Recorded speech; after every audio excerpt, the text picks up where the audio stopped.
O capítulo 5 do livro Os Rios Invisíveis, de Alessandro Borsagli, tenta retratar e aproximar uma versão mais próxima do processo infraestrutural da canalização dos rios, mediante a população, né, que foi a mais afetada por isso tudo.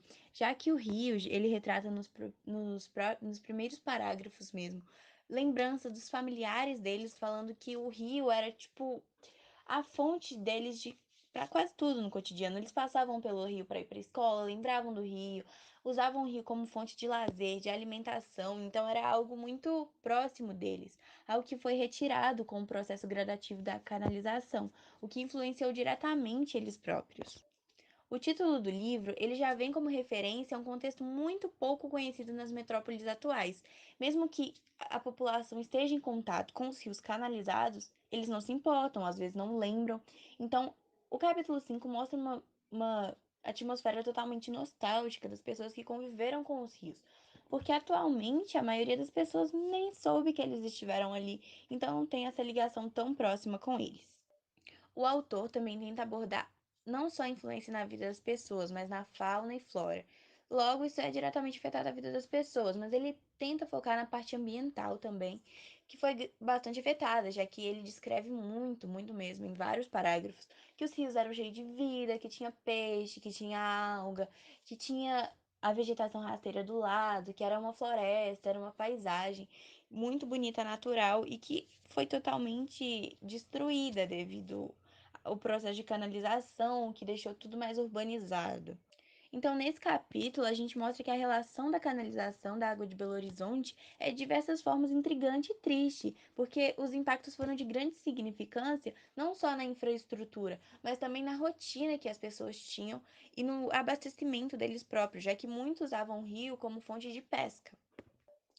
Podemos relacionar isso também com o aumento do capitalismo e como ele influenciou isso, já que na luta de você ter tudo por dinheiro, você acaba retirando muito das memórias e da vida das pessoas mesmo. Então todo mundo é muito afetado, porque o capitalismo visa o ganho de lucro. Se você não consegue lucrar com uma área que as pessoas estão, as pessoas têm que se mudar. Então muita gente foi expulso da sua casa, porque com um ambiente assim, às vezes não tinha condição de morar perto. Podemos ver essa relação na página 212, quando ele cita: o senhor Nilson Borzagli, contemporâneo no processo de canalização do Ribeirão Arrudas e da verticalização da região central, saía para pescar com o pai, avô do autor, e o seu tio à noite. Quando os bagres habitavam o ribeirão, botavam a cara para fora, garantindo um incremento do almoço do dia.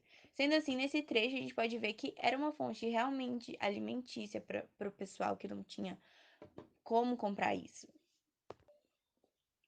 Agora falando um pouco mais sobre a infraestrutura, que ele é um capítulo que não traz muito disso, traz nas memórias e lembranças e como as pessoas foram afetadas e influenciadas por isso.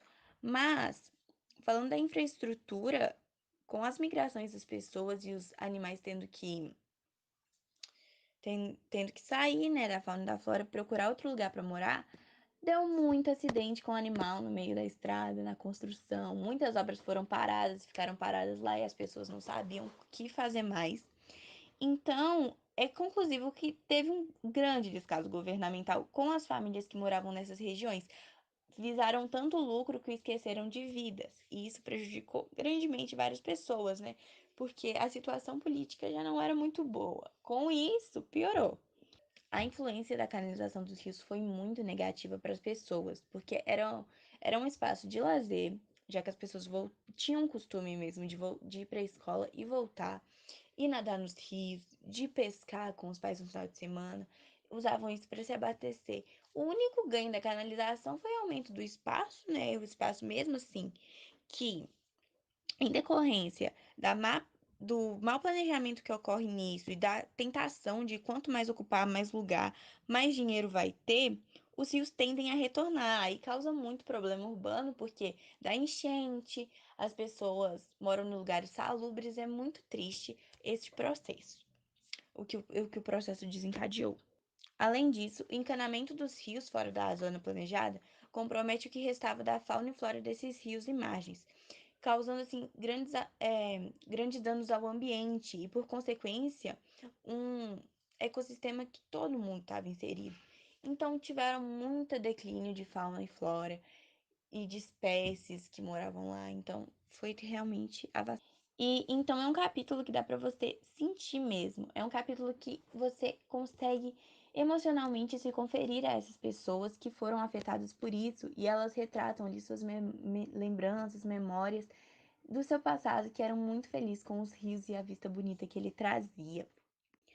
Apesar disso, o capítulo se torna meio redundante, porque as memórias são parecidas. Todo mundo brincava nos rios, todo mundo ia para a escola nos rios, todo mundo pescava nos rios, e ele acaba retratando isso muito, porque são relatos, e os relatos de pessoas que vivem numa mesma área, no mesmo contexto social, acaba sendo parecido. Apesar disso, é bastante fluido, apesar de um pouco redundante. Mas, apesar das partes mais redundantes, é um livro super indicável para quem quer entender mais sobre o processo de canalização dos rios, para quem quer ter um olhar mais amplo sobre isso e ficar mais crítico sobre questões que não costumamos pensar no dia a dia.